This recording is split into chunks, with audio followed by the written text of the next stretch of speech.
We are now joined by CP, the Fanchise. And CP, obviously the Knicks were shorthanded, but what warts were exposed in that fourth quarter Saturday night against the Lakers?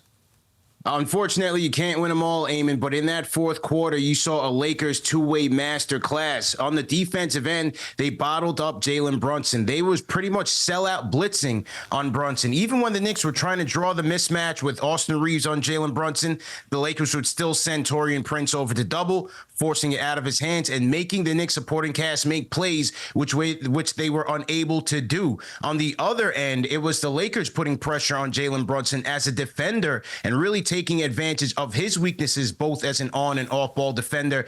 You had Austin Reeves and Taurean Prince combined for 23 of the Lakers' 33 points in that fourth quarter. It just wasn't meant to be for the Knicks tonight.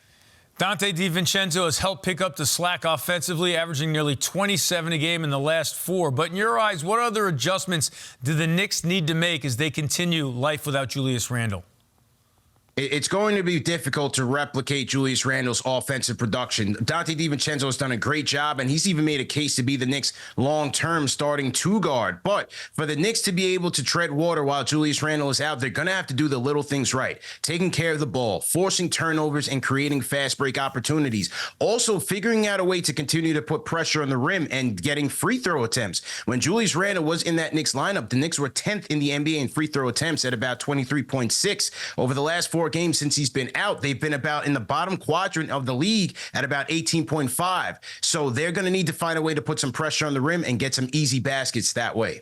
CP, obviously Randle's injury could impact this as well, but it's trade deadline week as we are getting closer and closer to 3 p.m. Thursday afternoon. So what do you expect Leon Rose and the Knicks to do this week?